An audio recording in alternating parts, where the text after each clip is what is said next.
Thank you. We're back for our next departmental budget discussion. I'm Mayor David Briley. I'm joined this morning by Talia Lomax O'Neill, the city's finance director, and Emily Pacini, the chief of staff here in the mayor's office. Before we jump into the next year's budget, I just wanted to, I'm sure you remember that last year's budget was a little bit difficult, not the typical cycle, and we had to tighten our belts and live within our means. And as a result of being successful in that regard and some revenue growth, this year we are in a position to do the cost of living adjustments and open range increases and step increases for our employees this year. I want to thank everybody for working so hard last year, and hope they understand that the increases this year are a partial acknowledgement of their hard work and how much we appreciate everything Metro employees do for the city every year. This year, our next budget discussion is with the Human Relations Commission. The Executive Director, Elle FowlerGreen, is here with us this morning. Before you get a chance to start, I do want to acknowledge a couple of things. I participated maybe 2 or 3 weeks ago in the Mobile Diversity Lab. I think that's the correct seminar, workshop, whatever seminar, over at Casa Asafran, and that's an important part of the training of our new police cadets, and so I'm glad you all continue to do that and lead that process. And then a very specific shout out for helping the new Community Oversight Board get up and running in their first few meetings, and so I appreciate that very much. It's been a great addition to the community that y'all were in a position to do that. So with that, Mel, if you would introduce yourself and the folks who came with you, and if you'll leave a little bit of time, we may have some questions at the end. Okay, great. I'm Elle FowlerGreen, the Director of Metro Human Relations Commission. I think I just passed my 4th anniversary with Metro. I know.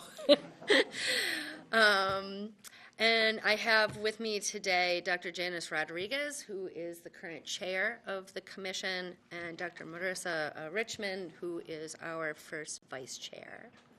And I want to start by saying thank you for this opportunity to come and share what the commission's working on and what we have on tap, and to say just really thank you to you and to residents of Nashville. Like, I get to work in a space working on and toward values that I really believe in, with people that I greatly respect, for a city that I really love. And that's an incredible honor to be able to say all of that. My dad worked 37 years in a shop in Flint, Michigan. And so I really learned the value of loving the job that you do when you watch your dad break his back at a shop. So the mission of the Metro Human Relations Commission is absurdly broad, but protect and promote the personal dignity, peace, safety, security, health, and general welfare of all people in Nashville and Davidson County. Our work is generally organized around the theme, one city for all people. We accomplish our mission through projects and programs intended to address various forms of inequality, through data-driven and equity-oriented research and policy recommendations, through training and workshops, through compliance assistance and enforcement, particularly with regard to Title VI of the Civil Rights Act and the Fair Housing Act. We also accomplish our mission by helping bridge community with Metro government in a variety of ways. We encourage deeper civic participation with our residents. We advise other departments on cultural competency and assist other departments in deeper engagement with the diverse communities across Nashville.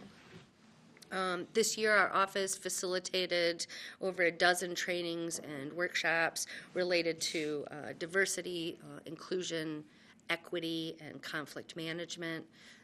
Those were both inside for other Metro departments and with nonprofit and educational partners. We provide training and direct technical assistance on Title VI compliance to all Metro departments who receive federal financial assistance, ensuring that Metro meets federal requirements for the just about $180 million grants that we receive from the federal government. This year we provided, as you said, policy and logistical support for the mayor's office and others involved in standing up the newly created Community Oversight Board. We led or co-sponsored many well-attended events, programs intended to encourage diversity, equity, and inclusion, serving over 100,000 Nashvillians. Some of those events include Celebrate Nashville, the Music City Iftar, the MLK Day March and Convocation, Stand Against Racism, the Fair Housing Matters Conference, the Human Rights Day celebration, and Nashville Pride Festival, and others. We could go on. And then after having completed the Metro Language Access Study and Report, we are now leading a coalition of departments, including those in the mayor's office, to develop a more robust Metro-wide language access plan and toolkit. And that would be for all departments, and that is sort of driven by Title VI compliance. We're producing a 3-part series of research booklets related to barriers to affordable and to fair housing, with the goal of educating constituents, encouraging greater civic participation in meeting our city's needs. The third and final in that series we're working on right now, we're analyzing demographic trends and the civil rights implications of the housing displacement. Over the last year, along with a representative from the mayor's office and 4 grassroots community leaders, I served on a team representing Nashville in the All In Cities Anti-Displacement Initiative with PolicyLink. And my staff also provided some assistance with that initiative. Then this past year, our office launched an internship program to expand the scope of the research projects undertaken by our office and to provide some real-world experience for civically minded student researchers. And finally, our staff and commissioners serve on boards and steering committees across the city where our missions sort of intersect or overlap. Some of those include the Tennessee Fair Housing Council, a voice for the reduction of poverty, the Tennessee Diversity Consortium, YWCA, AWAKE, which is the Advocates for Women and Kids Equality, the Area Chambers Report Card Committee. I just recently rolled off. I served 3 years on that committee, and there are several others. Within the next year, we definitely intend to continue our trainings and our workshops, hoping to expand the number and the scope of the trainings and workshops that we can offer within Metro and with community partners. Of course, we are going to continue the Mobile Diversity Seminar in collaboration with the Police Academy. We're also going to continue assisting with the planning and execution of our most successful events. We're working with folks from the mayor's office, general services, and human resources to update and expand our Title VI and ADA training and compliance, particularly with regard to language access. We're looking at creating more accessible Title VI training, provide technical assistance to all departments in implementing sort of this more robust language access, and ensuring that the grant reporting to state and federal grantors are in compliance with Title VI. Given the small size of our staff, I just have to say I can't thank my staff enough. I work them pretty hard. But I know I hear from them very often that they too really are deeply grateful for the opportunity to do work that they believe in. This year we have requested funds to cover a rent increase at Parkway Tower. We had a rent increase last year that was not funded, and we have an additional rent increase this year. So our request this year is the cumulative increase. It isn't significant, frankly, in amount. It's just over $1,300. But given the small size of our budget, we have one of the smallest departmental budgets in Metro, that even $1,300 can impact the services that we provide constituents. We've also requested an additional staff member to lead on the Title VI compliance training, language access assistance. And as to the Blue Ribbon Commission recommendations, you know, our department doesn't generate revenue, and you know, given the small size of our budget, frankly, it's hard to recommend any significant change in what we do.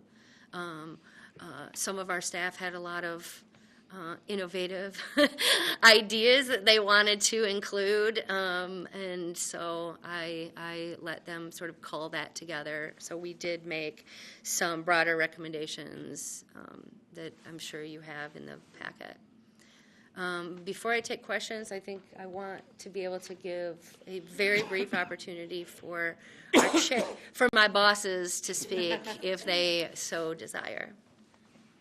Very good. Well, again, Janice Rodriguez, and I have been honored to work with the commission, appointed under Mayor Carl Dean and reappointed for a second term. So I will be rolling off soon, but not too soon, because I'm so honored to work with this staff. I guess one of the things that I want to underline, which she's made the point of, the number and scope of the initiatives undertaken by this commission, and basically by a very small crew of people, is astounding, you know, from an outsider's perspective. But one of the good things about the commission and the folks that have been appointed to the commission is, as she mentioned, the diversity, the representation that they are bringing to this board to make sure that the goals of the commission are being realized and effectively, you know, addressing all of Nashville and the many concerns that we have as the city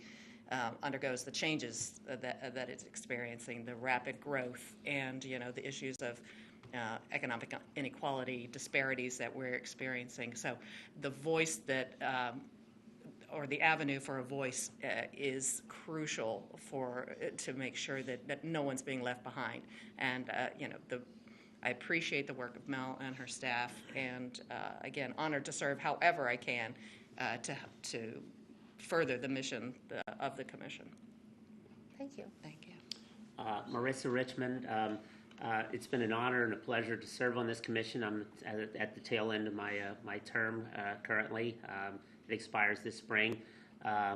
And I want to say that this commission, I think, is one of the gems of Nashville. Our commitment to diversity and inclusion to make Nashville a welcoming place for everybody is important. I grew up in Nashville as a native of Bordeaux, and it's important to see Nashville continue to grow and diversify, and to make sure that it's welcoming for everybody. And I will say, Marisa can be reappointed. I just want to say that. Request, so I think I'm good. Well, I just would, when the commission was created the first time, whatever, 50 years ago, probably, or more, would change in the subsequent decades, and so as much as it was needed for a particular purpose at its initiation, it's needed for a whole set of reasons right now. And so I thank you all for doing the work. And I don't understand why you have term limits on the commission, but somebody says it's charter, or somebody says it's ordinance. I don't know which one it is. And I did exchange emails with Avi Poster this morning, who is term limited and rolling off at the end of the April or end of March, I think, Yes. maybe something like that. So He'll be eligible for appointment after a year, FYI. right. We've also thought of creative ways to keep him involved. Yeah. I've got my own ideas about that as well. So thank you very much, and look forward to a good year ahead. Great, thank you you. so much. Thank you.